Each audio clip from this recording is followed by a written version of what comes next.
The Pacific stretched out endless and blue in every direction you could possibly look during those early months of 1944. And somewhere out there in all that vastness sat the Marshall Islands like a scattered necklace of coral and sand that seemed almost too small to matter on any map worth consulting. But they mattered plenty to the folks making decisions about how this war was going to play out, because those little specks of land represented something much bigger than their actual size would suggest. The Japanese command saw them as their outer fortress wall, the place where they'd dig in their heels and tell the American naval machine that it couldn't just steamroll across the Pacific without paying a brutal price for every mile gained. Meanwhile, the Americans, still nursing wounds from that nightmare at Tarawa, where the ocean had run red and too many young men never made it off the beach, understood that the Marshalls were the gateway they absolutely had to crack open if they wanted any hope of eventually reaching the Marianas, and beyond those islands, the Japanese homeland itself sitting there like some distant prize that seemed impossibly far away in those dark days. Admiral Chester Nimitz sat in his headquarters going over maps and casualty reports and intelligence assessments until his eyes probably ached. And somewhere in all that careful study, he approved what they were calling Operation Flintlock, which struck a lot of people as either brilliantly bold or utterly reckless, depending on who you asked. The plan ignored all conventional wisdom about securing your flanks and taking territory in orderly progression, instead calling for American forces to simply bypass all those smaller outlying islands where Japanese garrisons sat waiting and strike straight at the center of the Kwajalein atoll like a spear thrust directly into the enemy's heart. Nobody had really tried anything quite like it before on this scale, and there were plenty of nervous conversations in planning rooms about what might go wrong if those bypassed Japanese forces decided to cause trouble from the rear. Kwajalein itself wasn't just some random curved strip of coral and sand sitting inside a lagoon, though at first glance it might have looked that way to someone unfamiliar with strategic considerations. The place served as an absolutely crucial link in Japan's entire supply chain running across the Pacific, featuring a deep-water harbour where ships could anchor safely and an airfield capable of handling the bombers that Japan desperately needed to maintain any kind of defensive perimeter against the American advance creeping closer every month. Japanese forces numbering in the thousands occupied the main island, along with what intelligence reports suggested were thousands more Korean and Okinawan labourers who'd been pressed into service under conditions nobody wanted to think about too carefully. Up north on Roy Namur sat another 3,000 or so defenders charged with protecting another airfield and massive ammunition storage facilities that intelligence photographs showed in worrying detail. The Japanese engineers had done their work thoroughly over the months and years they'd held these islands, transforming what nature had created into something altogether more formidable and deadly. Reinforced concrete bunkers that could shrug off anything but direct hits from the heaviest naval guns dotted the landscape at carefully calculated intervals, while 127mm naval guns taken from ships and mounted in hardened positions covered every likely approach route with overlapping fields of fire. Anti-tank weapons measuring 75mm sat waiting to gut any armoured vehicle foolish enough to roll within range, and heavy machine guns nested in underground shelters that would be nearly impossible to spot until they opened fire and started cutting down anyone exposed on the beaches. The whole defensive complex represented months of back-breaking labour and represented exactly the kind of fortress that had made Tarawa such a bloodbath.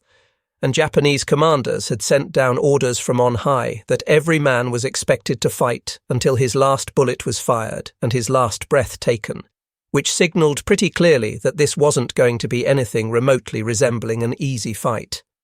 The Americans sailing toward this confrontation weren't the same green troops who'd waded into that hell at Tarawa, though, and that fact alone made all the difference in how things were likely to play out. After watching so many young men die in the surf at Tarawa because of inadequate preparation and planning that looked brilliant on paper but fell apart when it met reality, Pacific Command had learned some hard lessons written in blood and salt water. The divisions selected for this new assault spent months training in Hawaii, under conditions meant to replicate as closely as possible what they'd face when the real shooting started. with Marines drilling endlessly on how to maneuver those amphibious tractors through heavy surf that could flip a vehicle and drown everyone aboard if you didn't know what you were doing. They practiced using plough blades that had been welded onto the fronts of landing vehicles to clear obstacles and barbed wire, and they ran through countless exercises coordinating with naval gunfire so that shells would fall exactly where they needed to without accidentally obliterating the troops they were meant to protect. For the first time in the Pacific Campaign, some of those landing vehicles would be armed with 37mm guns capable of providing direct fire support even while still offshore, giving the assault waves their own mobile artillery that could suppress enemy positions right up until the moment boots hit sand. Out on Hawaiian beaches that looked nothing like combat zones but served the purpose well enough, construction crews built full-scale mock-ups of Japanese bunkers and recreated coral reef formations so troops could practice assaulting them during daylight hours and pitch-black nights when you couldn't see your hand in front of your face. Military doctors trained to administer emergency medical care while bouncing around in the back of an Amtrak racing toward shore, learning to work with shaking hands and the constant spray of salt water while somewhere in the distance machine guns chattered and men screamed. Offshore from the training beaches, white-hulled hospital ships with red crosses painted enormous on their sides sat ready to receive the inevitable flood of wounded, their operating theatres stocked with plasma and morphine and all the other supplies that would be needed when young men started arriving with their bodies torn apart by high explosives and bullets. Every possible measure that experience and imagination could devise went into ensuring that Kwajalein wouldn't become another Tarawa, that they wouldn't have to watch waves of men get cut down in the water before they ever set foot on land, that lessons paid for in blood wouldn't be wasted through stubborn adherence to plans that reality had proven fatally flawed. The official start of Operation Flintlock came in late November 1943. Though if you were Japanese and stationed in the Marshall Islands, you probably noticed things getting decidedly unpleasant well before any calendars said the operation had begun. American airstrikes started hammering the islands with a regularity that became almost monotonous, and naval bombardments added their own thunderous contributions to the daily routine of explosions and destruction. From December 4th onward, the skies above the Marshalls trembled pretty much every single day with the distinctive roar of aircraft engines and the whistle of falling bombs, a sound that must have become as familiar as the ocean waves to anyone huddling in shelters below. Week after grinding week, B-24 bombers droned overhead in formations that blotted out the sun, and warships of the United States Navy steamed close enough to shore that you could probably make out individual sailors on deck if you had binoculars and were foolish enough to expose yourself long enough to look. They pounded everything worth pounding relentlessly and systematically, reducing Japanese airfields to cratered wastelands where nothing could possibly take off or land, collapsing fortifications that had taken months to build, and turning defensive lines into rubble that offered about as much protection as standing out in the open. This prolonged bombardment wasn't merely some kind of preliminary softening up before the real action started, though it certainly served that purpose admirably. Instead, it represented a carefully orchestrated preparation for the joint assault that would follow, with intelligence officers carefully selecting targets and measuring damage through reconnaissance photographs to ensure that when troops finally went ashore, they wouldn't be walking into the same kind of prepared killing ground that had made Tarawa such a nightmare. The United States Army's 7th Infantry Division drew the assignment of striking the southern island of Kwajalein proper, while the 4th Marine Division got tasked with seizing the twin islands of Roy and Namur sitting up there to the north. Before either of those main assaults could kick off, though, advance units had to clear the way into the lagoon itself by capturing the outlying islets scattered around the atoll's perimeter, establishing artillery positions that could support the main landings, and securing safe corridors through the reefs and channels where the larger landing craft would need to pass without getting torn apart on coral formations lurking just below the surface. Dawn broke around 3:30 on the morning of January 31st, 1944, though calling it dawn might be generous since the light was still that dim grey that comes before the sun actually shows itself over the horizon. In that half-darkness, marine reconnaissance units suddenly materialized out of the pre-dawn gloom and stormed the tiny islets that intelligence had designated with names like Jacob, Ivan, Albert, and Abraham, coral specks barely large enough to hold a baseball field that sat strung along the atoll's reef like beads on a string. The fighting on these tiny islands was brief and brutal, over almost before it really began, and within hours they'd been transformed into artillery platforms with guns already being manhandled into position and ammunition being stacked nearby. At almost the same time, Army troops from the 7th Division hit Carter and Cecil Islands sitting over on the western side of Kwajalein, sealing off the entrances to the lagoon and ensuring that no Japanese reinforcements could slip in from elsewhere and no defenders could escape to fight another day.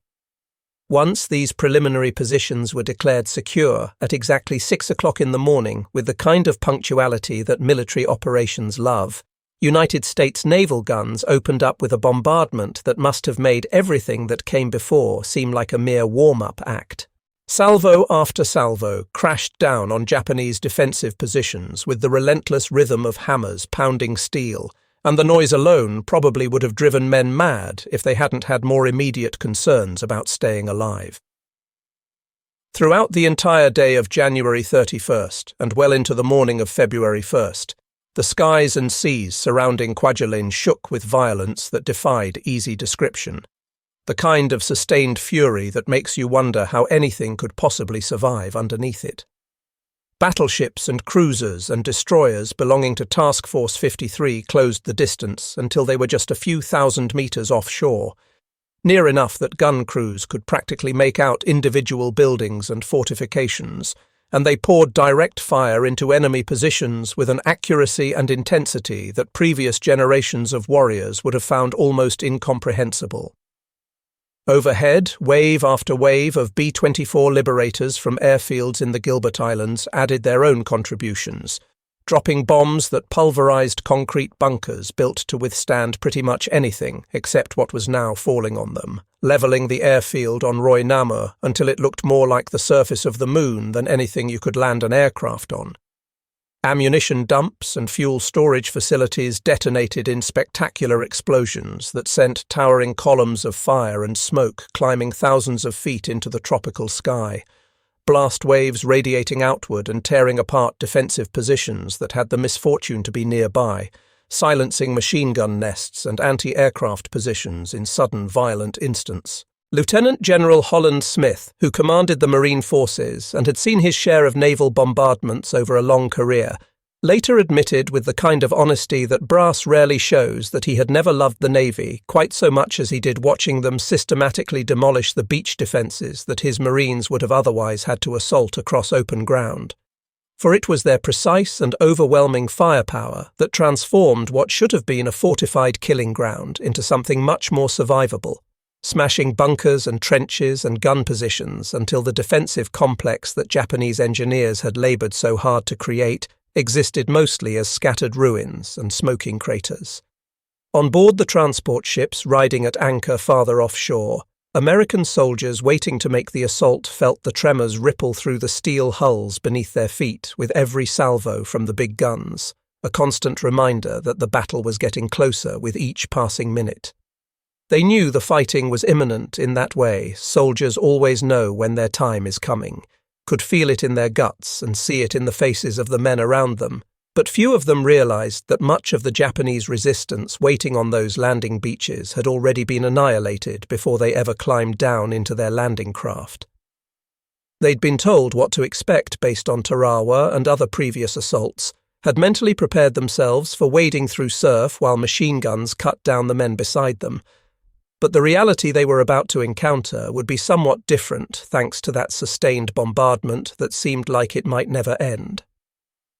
On the other side of all those explosions and destruction, the blinding flashes and endless detonations must have seemed like the end of the world to the Japanese defenders huddled in whatever shelter they could find. Up on Roy Namur, just after 8 o'clock in the morning, artillery crews tried desperately to adjust their 127mm guns to return fire, to do something other than just sit and take the punishment being handed out.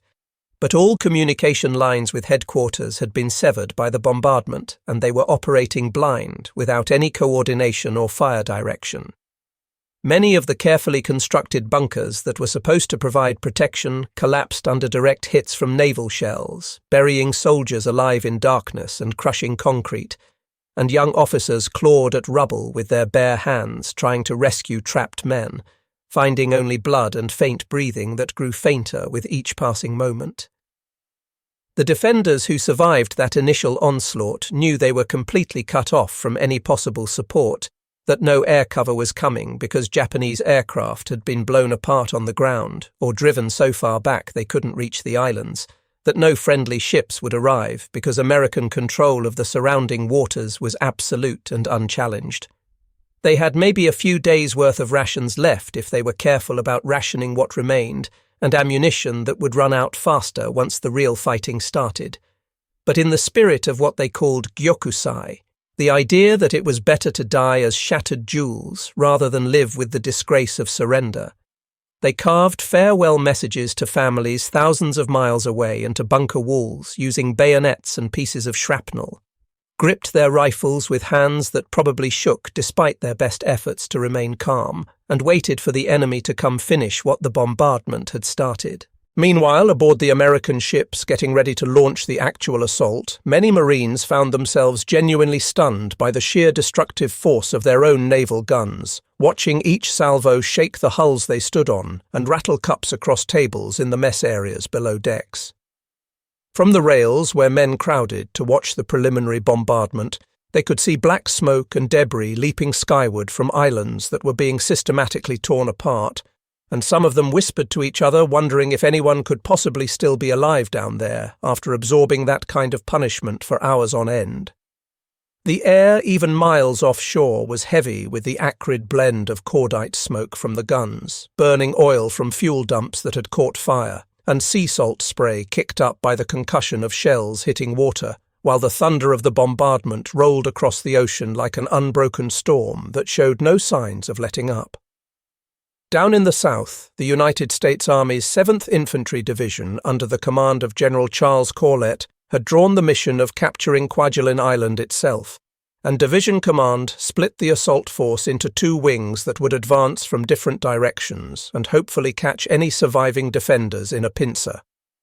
The 184th Infantry Regiment would advance on the right flank, while the 32nd Regiment moved up the left, and from Carter and Cecil Islands that had been seized just for this purpose, American artillery crews were already sending thousands of rounds screaming through the air in support, while battleships continued to pour shells into the island's centre, where intelligence suggested the strongest defensive positions remained. At 9:30 on the morning of February 1st, when the naval bombardment finally shifted inland away from the landing beaches to avoid hitting the assault waves,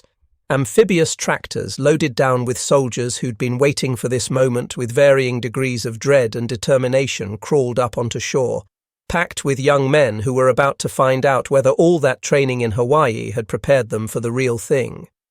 The beaches they hit had been reduced to something barely recognizable as landscape, more like a moonscape of overlapping craters and shattered palm trees and debris scattered everywhere you looked, and only a handful of Japanese snipers who'd somehow survived that apocalyptic bombardment were left to offer any kind of organized resistance. The first tentative steps onto Kwajalein met scattered rifle fire from survivors who were doing their best, despite being outnumbered and outgunned beyond any hope of meaningful resistance. But United States troops quickly breached the anti-tank trench that was supposed to stop their advance and spread inland like a rising tide that nothing could hold back for long. M4. Sherman tanks followed closely behind the infantry, their 75mm guns blasting each remaining bunker and fortified position with high-explosive shells that finished what the naval bombardment had started, reducing concrete to rubble and silencing any defensive position that tried to make a fight of it. By noon, just a couple hours after the initial landing, American forces had already reached the airfield that sat in the island's interior and planted their flag on what had once been a vital link in Japan's supply chain across the Pacific,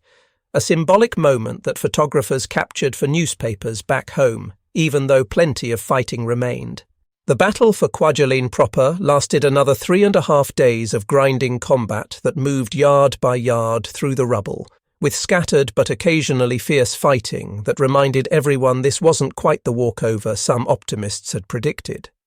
When night fell and darkness covered the island, surviving Japanese soldiers launched desperate counterattacks trying to break through the American encirclement, screaming charges out of the darkness that were meant to unsettle green troops and create chaos in the lines.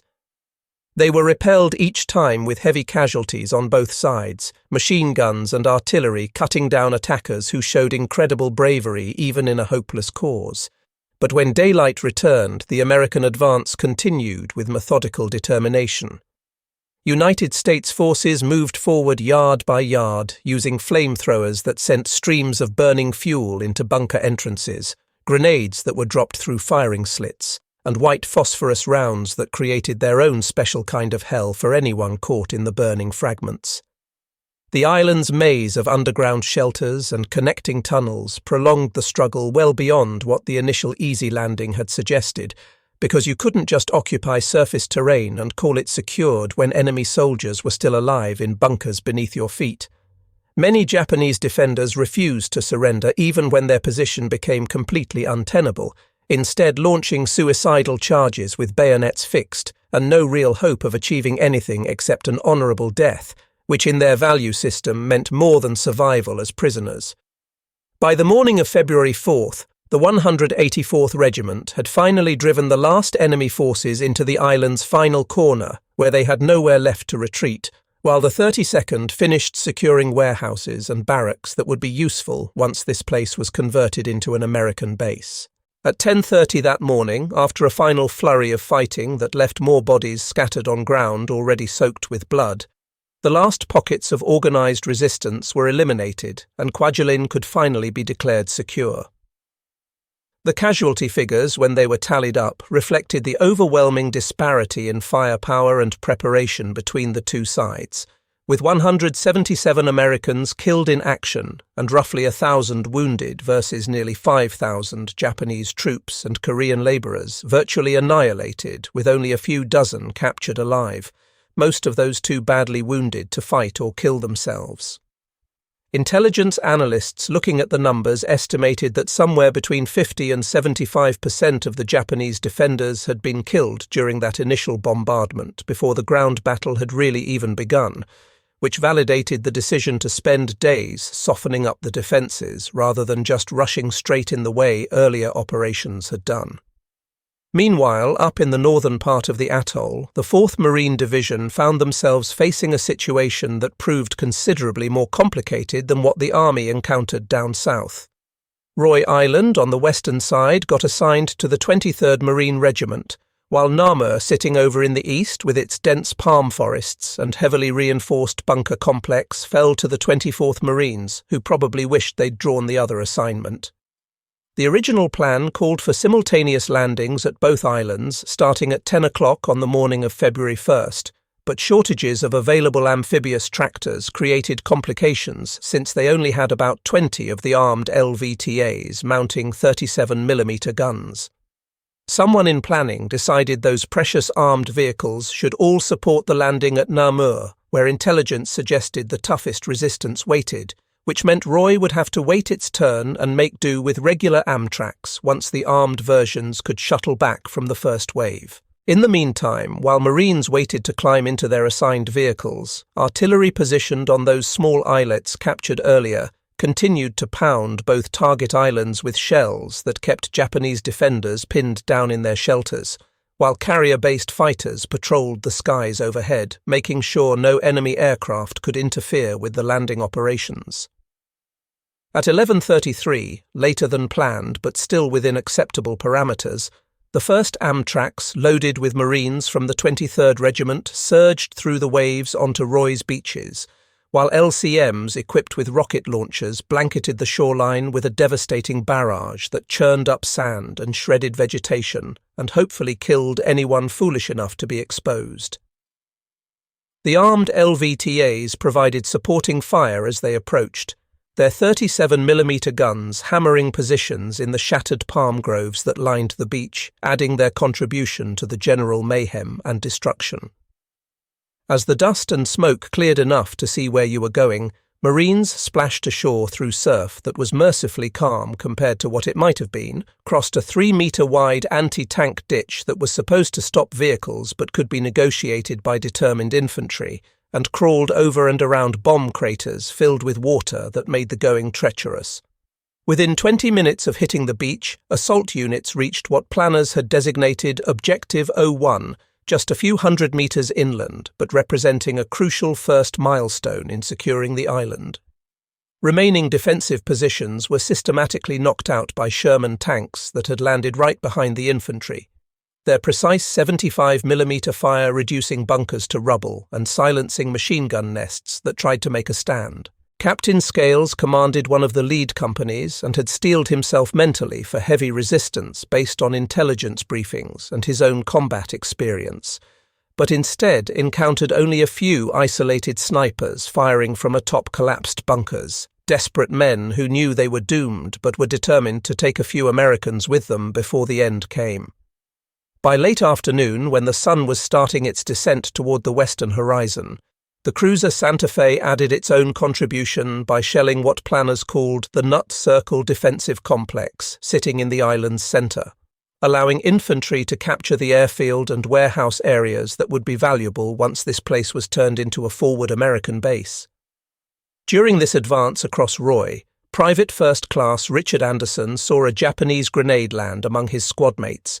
and in one of those split-second decisions that define heroism, threw himself on top of it to absorb the blast with his own body, sacrificing his life to save the men around him in an act that later earned him the Medal of Honor awarded posthumously to his family. By 1800 hours as evening approached, Roy could be declared secure with American forces in control of all major objectives and mop-up operations, beginning to clear out any remaining snipers or holdouts. Namur, however, turned into something altogether different and considerably bloodier, a tough nut that extracted a heavy price for every yard gained.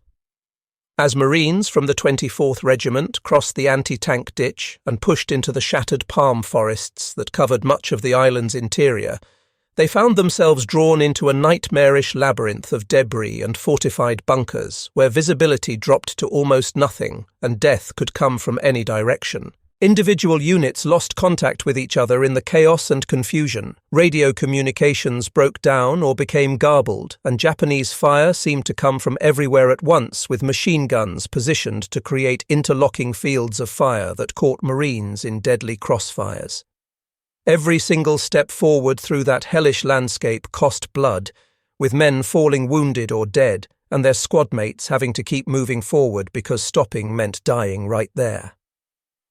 Captain John W. Power led a charge against one particularly stubborn defensive position, personally hurling grenades to silence a machine gun nest that had pinned down his company, then pressed forward immediately to destroy another concrete bunker before his men could get cut down trying to flank it. In the process of shielding his Marines from enemy fire that came from multiple directions simultaneously, he was mortally wounded by a burst that caught him center mass, and his sacrifice protecting the men under his command was later recognized with the Medal of Honor his widow accepted in a ceremony that probably felt hollow compared to having him come home alive.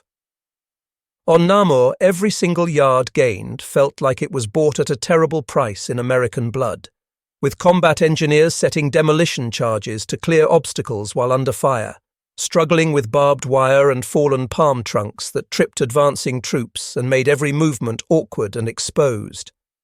Japanese machine gun teams had set up positions where they could fire through the trunks of palm trees, 7.7mm rounds splintering wood and ricocheting in unpredictable directions, rounds smacking into Marines who were trying to crawl forward on their bellies through the muck and debris. Many men were forced to hug the ground so tightly they could taste dirt, planting explosive charges in bunker entrances with shaking hands, and then retreating as fast as they could before flames and blast roared out of the opening like dragon's breath.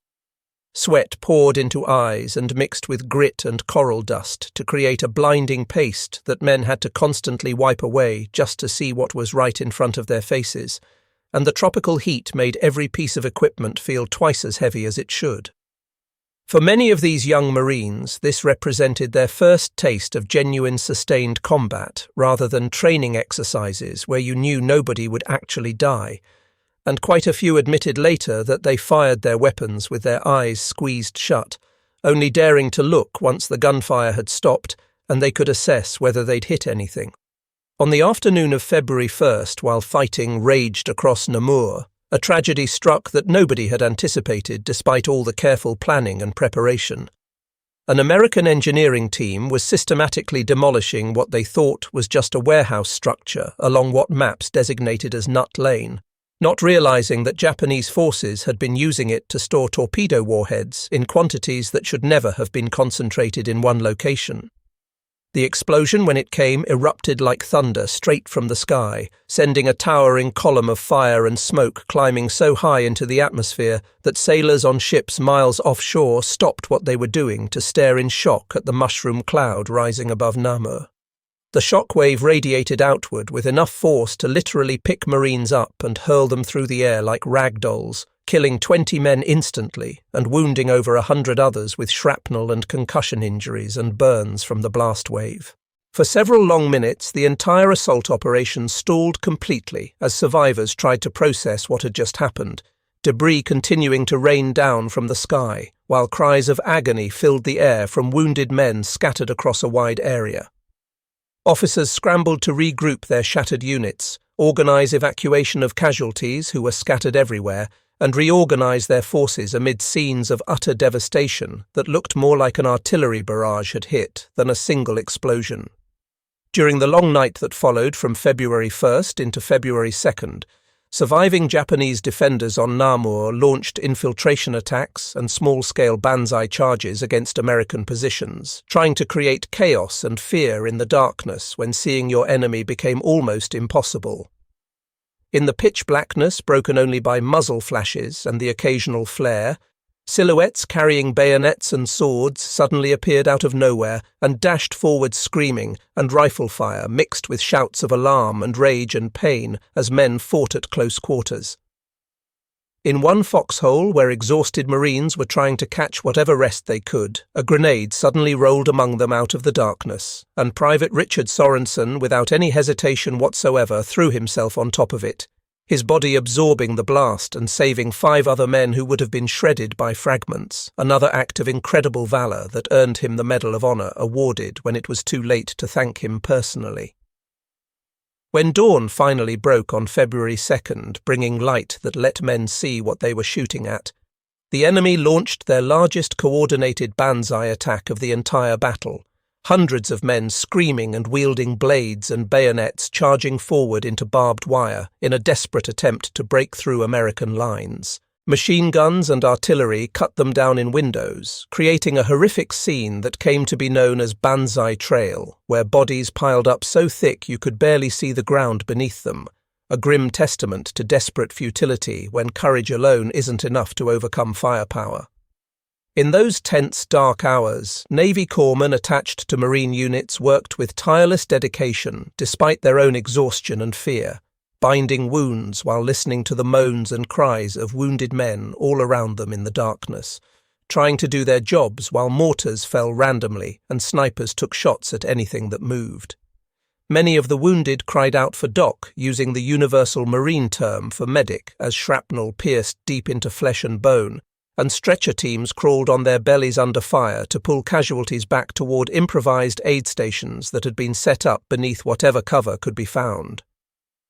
Young Marines who'd never experienced anything like this forced themselves to stay absolutely silent when Japanese patrols prowled nearby in the darkness, knowing that a single cough or whisper could draw a grenade into their foxhole and kill everyone huddled there.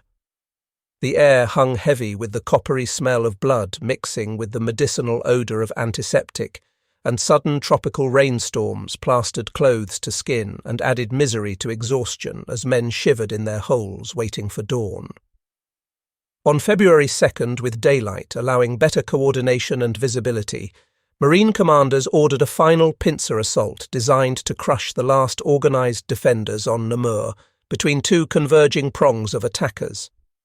One thrust advanced from the southwest, while another pushed from the southeast, with Sherman tanks and half-tracks equipped with heavy machine guns leading the way, and blasting bunkers with 75mm guns and sustained bursts of fire that chewed through whatever cover the defenders tried to use. Combat engineers cleared mines and barbed wire to open lanes for the infantry following behind. Dangerous work that required steady nerves and careful hands, because one mistake meant getting blown apart. Colonel Franklin Diaz led one of these spearhead units personally rather than directing from the rear, but was killed by shellfire at what turned out to be a very bad idea to be the final defensive trench, cut down when victory was literally within sight. Another sacrifice that earned recognition with the Medal of Honor awarded for leadership and bravery beyond any reasonable expectation. By midday, the volume of gunfire across Namur had noticeably dwindled as organized resistance crumbled, then fell silent except for occasional shots as isolated Japanese soldiers either died in their shelters or committed suicide rather than face capture. Around 1400 hours in the early afternoon, an American flag rose above Namur, fluttering in the tropical breeze, and the battle could finally be declared over with the island secured at the cost of 313 Marines dead and 537 wounded, numbers that could have been much worse if not for that sustained preliminary bombardment that had weakened the defences. As smoke gradually cleared and the sounds of battle faded into memory, the entire Kwajalein atoll sat firmly in United States hands, transformed from a Japanese fortress into an American forward operating base in the space of just a few brutal days.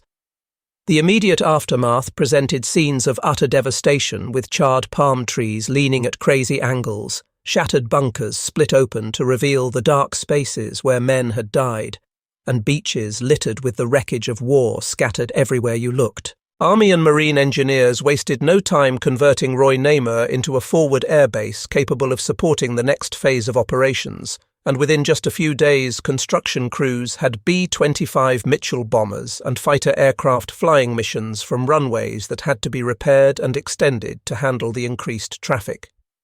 These aircraft immediately began striking targets at Eniwetok and Saipan, while also hitting the supply routes running from Truk back to Japan, disrupting enemy logistics and setting conditions for future operations. The victory at Kwajalein ended up shortening the original timetable for assaulting the Mariana Islands by a full 6 months, proving beyond any doubt that the island-hopping strategy of bypassing strongly held positions to strike at weaker points deeper in the defensive chain could work if executed properly with adequate support. It also forced Japan's military planners to completely rethink their defensive strategy across the Pacific, because clearly the old approach of building fortifications right on the beaches couldn't withstand the kind of sustained naval and air bombardment that American forces could now deliver with devastating accuracy. From this point forward, Japanese defensive doctrine shifted toward building defense in depth with multiple fallback positions inland, tactics that would later be seen causing terrible casualties at places like Peleliu and Iwo Jima and Okinawa, where capturing a few yards of contested ground could take days of brutal fighting. On the night of February 4th in 1944, as the guns finally fell permanently silent across Kwajalein, flares lit up the night skies above the lagoon in celebration of victory,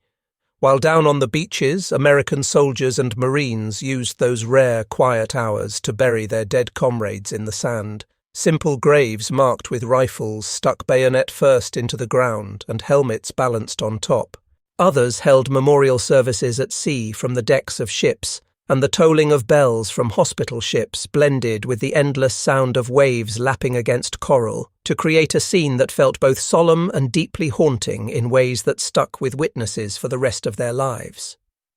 The next objectives in this island-hopping campaign were already identified and being planned, places called Eniwetok and various islands in the Caroline chain. But many men gathered on those beaches had not yet dried the tears they'd shed for brothers and friends who would never see home again. The most severely wounded were being evacuated back to Pearl Harbor aboard hospital ships where surgeons would do their best to patch together what shells and bullets had torn apart, while everyone else immediately began the hard labor of building new runways, repairing damaged piers, and clearing away the ruins of battle to make room for the supply depots and barracks that would be needed. They understood in a way that's hard to explain to people who weren't there that their youth and in some cases their lives had been traded for possession of a base that American forces would probably only occupy for a few months before pushing westward again toward the next objective in an endless chain. With Roy Namur and Kwajalein transformed into functioning forward bases complete with fuel dumps and ammunition storage and repair facilities, squadrons of B-25 bombers soon began flying regular missions against Eniwetok and Truk and the Palau Islands, hitting targets that had been beyond range before. Within a matter of months, hundreds of B-24 Liberators were flying from these same runways to bomb targets in the Marianas and support the upcoming campaign to capture Saipan, each mission bringing American air power closer to the Japanese home islands. And from airfields that would be built in the Marianas once those islands fell, the massive B-29 Superfortress bombers would finally have the range needed to strike directly at Tokyo and Kobe and Osaka and other major Japanese cities, bringing the war home to the enemy homeland in a way that previous operations couldn't achieve. Like dominoes falling in sequence, Kwajalein became a vital connecting link that opened the way for subsequent operations at Guam and Tinian, and ultimately contributed to the end of the Pacific War through strategic bombing culminating in those atomic bombs that fell on Hiroshima and Nagasaki. Years afterward, when surviving veterans gathered for reunions and shared memories over drinks, many would recall that the whole sequence of events leading to final victory really began on that strip of sand in the middle of the Pacific that had seemed so insignificant when you looked at it on a map, yet turned out to matter more than anyone could have imagined in those early uncertain days.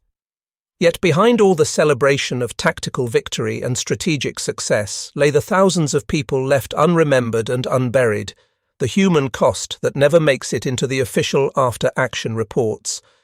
Thousands of Japanese soldiers died without proper graves or any memorial to mark where they fell, and countless Korean labourers who'd been forced to fight or build fortifications under brutal conditions nobody should have to endure perished alongside their masters, without anyone back home ever knowing their final fate.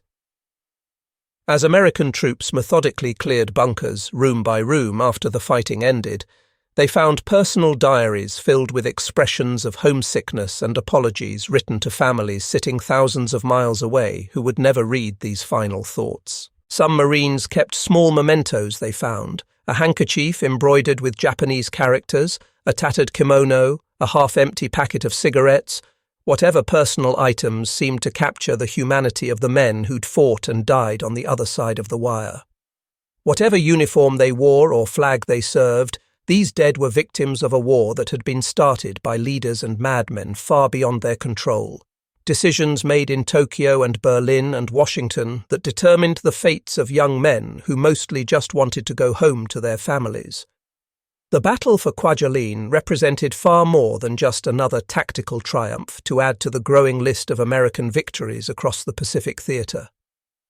It served as the successful proving ground for all those hard lessons that had been learned and written in blood at Tarawa, where so many things had gone wrong that it seemed almost miraculous anyone survived that first terrible day.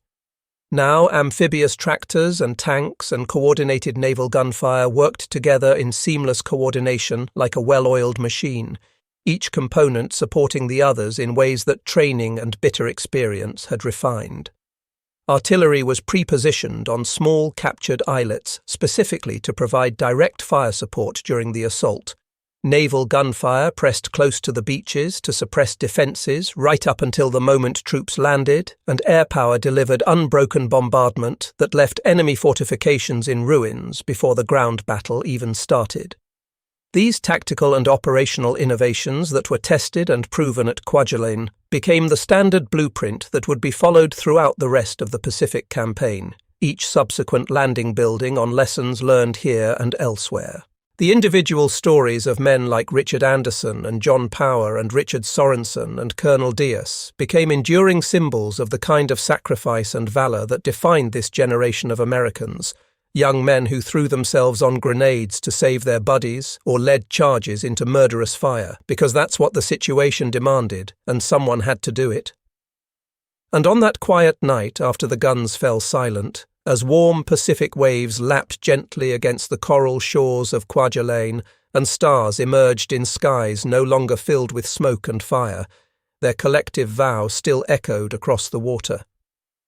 We will keep moving forward no matter what it costs us. They promised to fallen comrades buried in temporary graves. We will keep advancing island by island and atoll by atoll until this whole terrible war is finally ended and peace returns to these distant islands and to the families waiting for us back home across an ocean that seems to stretch on forever.